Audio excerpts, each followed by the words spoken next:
Hello, this is Angela with Park's Permaculture. I am in the front yard of my Portland, Oregon permaculture food forest garden. This is the smallest section of my garden. I am in East Portland in Zone 8B. I wanted to make a video about my pawpaw trees, Asimina triloba. There's one here, one here. I also have one back in the side yard, but we're going to focus on these two today in the front yard. I recently made a video where I took out this purple robe locust, and you can see I am in the process of cutting up and mulching all of it. These big pieces will be used for firewood, this will be used for mulch, and then when the rain comes back, I'm going to be digging out the root ball here. This tree was done. It was time for it to come out because it was just a nurse tree protecting and sheltering my two pawpaws while they were young.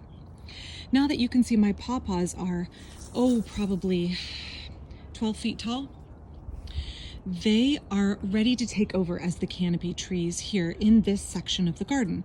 Underneath I have things like juneberry and feijoas and tree collards and rhubarb and aronia berry, all stacked into these guilds. And the dominant canopy tree for me is going to be these pawpaws.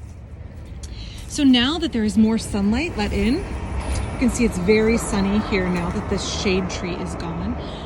These pawpaws are going to thrive. They're going to get even bigger. When they were younger, they were very prone to sunburn. Pawpaws are a riparian tree that prefers the understory, especially when young. Which is interesting because you can see that they have this really kind of tropical look to them. They are the only North American member of the custard apple family, and you might think that would make them more heat tolerant, and it really doesn't. They need shade when they're little. I have an old video you can check out, I'll put the link up here, where I wrapped them in sheets when they were little so they wouldn't get sunburn. Too much sun for a young pawpaw is the kiss of death. They can thrive in shade as they get older, but they get kind of leggy. If you have them in full sun as they get older, they're this lovely pyramidal shaped tree, and they can tolerate that full sun. So they're ready to come in and be the focal point, the anchor trees. They're ready to rise up through and become the top of the canopy. Now you can see this tree is not a pyramidal shape. We had a storm that broke the top of it, but you can see this one has not had its central leader broken, so it still has this shape. I will end up topping it so it doesn't get into my neighbors and my electrical lines. No, they don't bury the lines in Oregon. Don't get me started on it. So these two trees are a wonderful addition, and the one in my side yard is too, that diversify my diet. They provide really beautiful landscape quality to them, a lovely golden color in the fall, and an unusual and native North American fruit that you cannot buy in the stores. I really value my pawpaws. If you have not had a pawpaw before, please, I encourage you to try them. See if you can find someone that will let you taste theirs if you can't go forage them, because they have kind of a funky mango, custardy, banana flavor. It's really hard to describe it. It's like banana, it's like custard, but it's got a funky quality to it. It's different than what we're used to. So I always encourage folks, try a fruit before you plant it. These are still hard. Folks in the Midwest are harvesting their pawpaws already. Mine are still very green and hard. It'll probably be another 2 weeks, I'm thinking, before they begin to fall and I can pick them. They're very ephemeral. They only last basically a few days. The season is very short, although they do freeze well.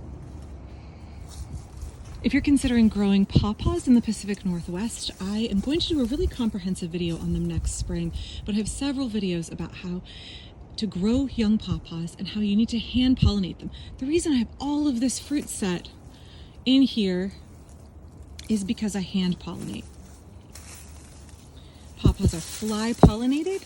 Some folks hang bags of raw meat from the trees in order to get a heavier fruit set. I prefer to come out every day and pollinate with a paintbrush. So that's a little look at how my Asimina triloba, the American pawpaw, also called Indiana banana, is doing here. And I'll keep you updated now that this tree is taking its proper place as the queen of my front yard food forest garden. I'm anxious to see how she does, how both of them do. in the coming years, now that they have more access to sun. I'm anxious to see if that means that the crops will be heavier, if they will allow for and create different conditions that mean that the supporting guild plants, the surrounding plants, behave differently. I'm interested to see what these changes do for my garden, what it means to take out my canopy nurse tree, a nitrogen fixer, a short-lived pioneer species, and to let these long-lived North American natives with their beautiful, huge leaves that sway in the breeze, turn a lovely golden color, what it means to let them take over. So I'll be back more. I will definitely update you when the pawpaws are ripe and show you what they look like, and I'll do a taste test so that those of you that can't get them where you live and are thinking about ordering them can get a visual and a descriptive experience of what it's like to eat a pawpaw. Maybe that will help a little bit. I'll be back very soon, probably from the backyard. I have a lot going on in the backyard today. Take care. I'll see you soon. Bye. A quick note here at the end, if you are considering getting pawpaws, you will need at least 2 trees, each of different varieties, as they are not self-fertile. I highly recommend the selection at One Green World Nursery here in Portland, and they do ship. All of my pawpaws are improved Peterson varieties.